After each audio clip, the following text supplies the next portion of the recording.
자, 차상벽 순직 사건 관련해서 항명 혐의 등으로 기소된 박정훈 전 해병대 수사단장 1심에서 무죄가 나왔죠? 네, 맞습니다. 오늘 중앙지역군사법원에서 이 박정훈 대령에 대해서 항명 및 상관 명예훼손 혐의에 대한 1심 선고 공판이 열렸는데요.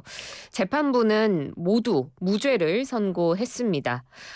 일단 구체적으로 혐의가 어땠는지를 다시 한번 좀 살펴보면 이 박 대령이 2023년 7월 19일에 발생했던 이 최상병 순직 사건에 대한 조사 결과에 민간 경찰 이첩을 보류하라라는 김계환 당시 해병대 사령관 명령에 따르지 않았기 때문에 이게 항명이다라는 혐의로 같은 해 10월 6일에 국방부 검찰단에 의해서 기소가 됐고요.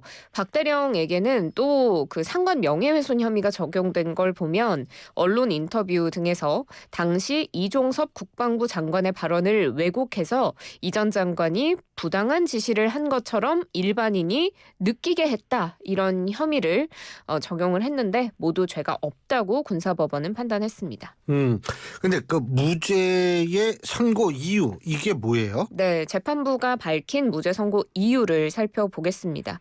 군 검찰이 제출한 증거만으로는 김 전 사령관이 박 대령에게 이첩 보류 명령을 내린 구체적인 사실을 증명하기가 어렵고 군사법원법 개정안에 따라서 김 전 사령관의 이첩 보류 지시가 정당하다고 보기 어렵다라고 설명을 했습니다. 이 항명의 대상이 되는 명령의 존재 여부가 불분명하고 설령 그 명령이 있었다 하더라도 정당한 명령으로 제한하고 있는 항명죄에 해당하지 않는다 이런 의미고요. 또 다른 혐의였던 상관 명예훼손 혐의에 대해서도 이 참고인과 증인의 진술이 구체적이지 않은 반면에 박정훈 대령의 상황 진술은 신빙성이 상당하다라고 봤습니다. 그리고 군 검찰의 증거만으로는 이 박 대령의 발언이 거짓이라는 점을 증명하기가 어렵고 여기에 더해서 이 박 대령의 발언이 명예훼손보다는 오히려 가치 중립적인 발언에 가깝다라고 법원은 판단을 했습니다. 그러면 박 전 단장은 이제 다시 원대 복귀하는 거 아니겠어요? 무죄에 나왔으니까. 그리고 또 할 일도 많을 것 같은데 감회도 진짜 많을 거예요. 얼마나 고생했어요? 그렇죠. 네. 꽤 긴 시간 동안 그렇죠. 네, 재판을 받았는데요. 무죄 선고를 받고 나서 군 판사들의 이름을 한 명씩 거론하면서 경의를 표했습니다. 재판부에. 또 최상병을 언급하면서 너의 죽음에 억울함이 없도록 하겠다는 나의 약속을 지키기 위해서 앞으로 가야 할 길이 멀고 험하다 이런 입장을 밝혔고 결코 흔들리거나 좌절하거나 뒤돌아보지 않고 앞만 보고 약속을 지키기 위해서 혼신의 노력을 다하겠다고 했습니다. 또 그간의 소회를 또 밝혔는데 1년 반을 지난 세월 동안 힘들고 어려운 시간들이 있었지만 이걸 또 버티고 견디고 이겨낼 수 있었던 건 오로지 이 자리에 계시는 국민 여러분의 지지 덕분에 가능했다고 했습니다. 그렇습니다. 어쨌든 고생 많이 했죠. 그리고 이 해병대 이분이 해병대잖아요. 해병대의 정신이 무엇인가를 다시 한번 생각해 주게 만든 또 그런 분이다 이런 생각도 사실 듭니다. 그리고 이 다음 뉴스 난 이 사람 얘기를 근데 전 사실 놀랐어요. 27년밖에 선고가 안 됐나?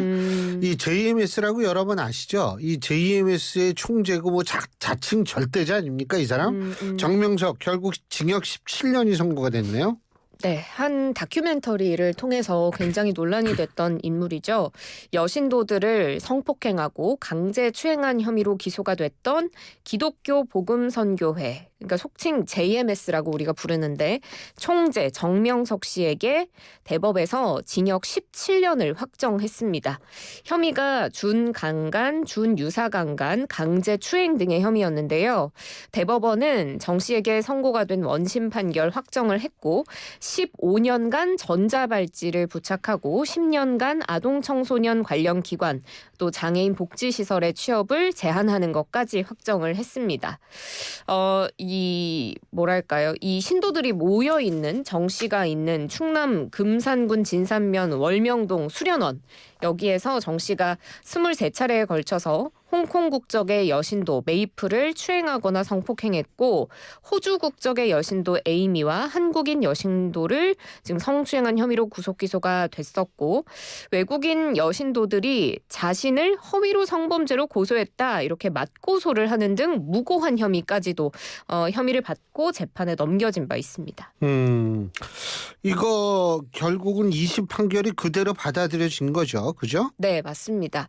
2심 재판부가 이렇게 판단을 합니다. 피해자들은 피고인의 성적 행위를 인식하고 이를 승낙하고 용인한 게 아니라 피고인의 성적 행위를 종교적으로 필요한 것이라고 믿었거나 아니면 적어도 그에 대한 판단과 결정을 하지 못하는 정신적인 혼란 상태에 있었다고 평가를 했고 그러니까 결국 신도들은 한거 불능 상태였다라고 본 건데요. 그런데 2심은 1심에서 징역 23년을 선고했었거든요. 그런데 이 23년이 양형위원회의 권고형 상한을 넘겼기 때문에 이 형이 부당하다라고 하면서 2심에서 17년으로 좀 깎였습니다. 그리고 대법원은 2심 판결에 문제가 없다라고 보고 그대로 상고를 기각하면서 판결이 확정이 된 겁니다. 그런데 혐의가 또 늘어날 수도 있어 보이거든요. 지금 추가로 이게 자꾸 있죠. 네, 맞습니다. 다른 여신도들을 성폭행, 성추행한 혐의로 추가 기소가 돼서 지금 대전지법에서 1심 재판을 받고 있어서 합산 형량은 더 늘어날 수 있습니다. 저희 프로의 김도형 교수라고 단국대 수학과 교수시죠.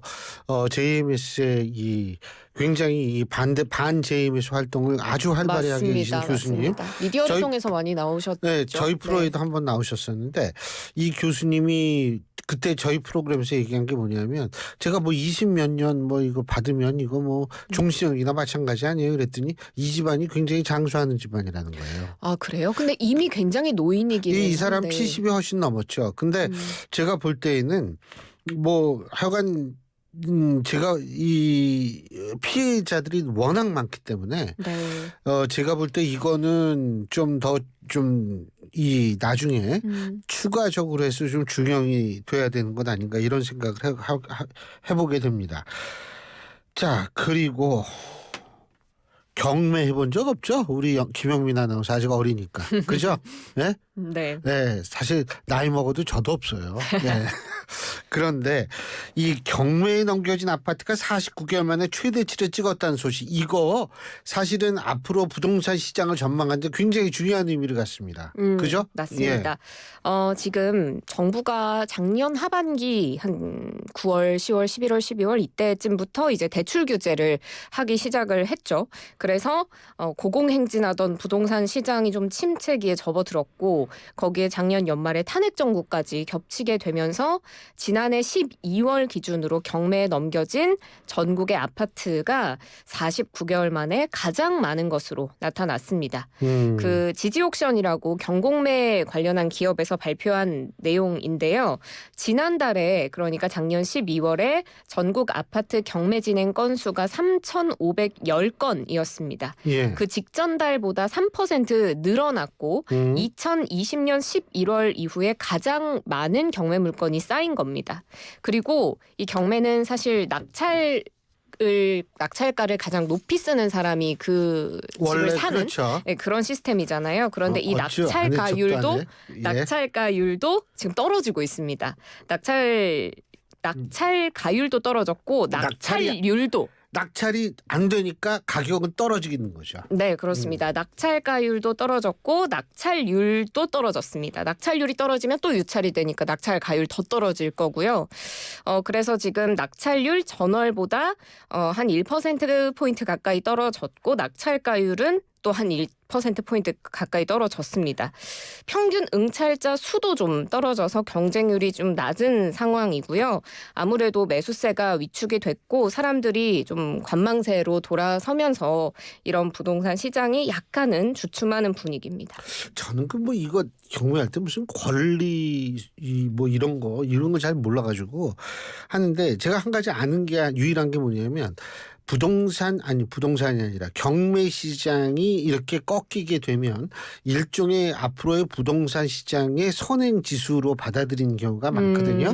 그러니까 이게 경매가 이렇게 늘고 물건이 늘음에도 불구하고 이게 꺾이고 경매율도 떨어지고 이렇게 된다라는 건 결국은 이 아파트 시장이 그렇게 미래가 밝지 못하다라는 얘기죠. 네. 실제로 서울 일부 지역 아파트 값이 꺾이고 있다 그러죠. 네, 맞습니다. 오늘 한국부동산원이 발표한 자료를 보면 지난해 10월 기준입니다. 이게 지난해 10월에 서울 아파트 매매 실거래가 지수가 전월 대비 0.11% 소폭 상승해서 170.5로 조사가 됐습니다. 그럼 시장이 좋은 거 아니냐 이렇게 생각을 할 수가 있는데 보통 가장 상급지라고 우리가 판단하는 게 강남 3구잖아요. 강남 3구 서초, 송파 그리고 강남까지 해서 여기가 속해 있는 동남권의 실거래가 지수가 소폭이지만 0.01% 내렸습니다. 그리고 서남권 지역도 한 달 전보다 0.2% 가까이 내렸고요. 각각 9개월, 7개월 만에 하락 전환한 겁니다. 드디어 조금 꺾이고 있는 것으로 보이고 그렇지만 강북은 상승세를 보여줬습니다. 그러니까 권역별로 하락하는 지역도 있고 상승하는 지역도 있다고 볼 수가 있는데 이게 지난해 10월 데이터고요. 지난해 11월 아파트 매매 실거래가 지수는 하락으로 전환될 것으로 보입니다. 부동산원이 조사 시점까지 신고된 거래로 추정을 했을 때 11월의 실거래가 지수가 잠정 지수는 전월 대비 0.11% 하락할 것으로 예상이 됩니다. 그 비아파트 시장에서는 월세가 또 이게 좀 꺾이고 있는 모양이에요. 그죠? 월세가 오르고 있습니다. 오르고 있어요. 네. 왜 오르죠, 근데? 그 전세 사기에 대한 불안감 때문에. 그러니까 이제 전세를 안 하고 월세로 사는. 네, 그리고 맞아요. 이제 그 전세 자금 대출도 지금 옥죄고 있어서 전세 시장을 억누르니까 월세 시장이 반등하는 그런 형국이거든요. 그런데 이게 지금 비아파트 상품에 국한된 현상인데요. 빌라, 오피스텔 이런 것들을 우리가 비아파트라고 보통 부르는데 월세 선호 현상이 두드러진 것으로 나타났습니다. 부동산 정보 플랫폼 다방이 이 국토부 실거래가 바탕으로 분석을 했는데 지난해 한 해 동안 연립 다세대 오피스텔의 월세 거래량이 각각 6%, 10% 증가했습니다. 전국 주택 그러니까 아파트 포함해서 전체 전월세 거래량이 작년에 그 지난해에 대비해서 11% 내렸는데 비아파트 시장만 월세 거래가 상승한 그런 모습을 볼 수가 있습니다. 역전세난 고금리가 또 길어지고 대출 정책이 영향을 받고 이게 전체적으로 맞물리면서 월세 선호 현상이 조금 더 강해졌다라고 다방 관계자는 밝혔습니다. 아파트 그거는 지금 빌보드에서 네. 이 아주 선전을 하고 있는데 진짜 아파트는 이게 그렇지가 못합니다. 자, 그 6913님이 이런 문자 보내주셨습니다. 신율 교수님이 쏘는 커피 한 잔 마셔보겠습니다. 진짜 사비로 차에서 찍은 사진도 송부하셨다고 하는데 7346님 개인 택시에서 듣고 있습니다. 27일 휴일로 10일 휴일이 정말 막막하네요. 소상공인 측은하지도 않은 집. 그래도 정면 승부 홍보이사로 열심히 활동하겠습니다. 아유 정말 감사합니다. 이게요 여러분들한테 이 두 분한테 꼭 저희가 커피 쿠폰을 보내드리겠고요. 정말 이 늘어난 휴일 이게 내수가 어느 정도 되는지를 조금 축적된 데이터로 이제 생각해 볼 필요가 있지 않을까라는 생각을 합니다. 왜냐하면 해외로 나가버리면 뭐 소용이 없잖아요. 그죠? 네.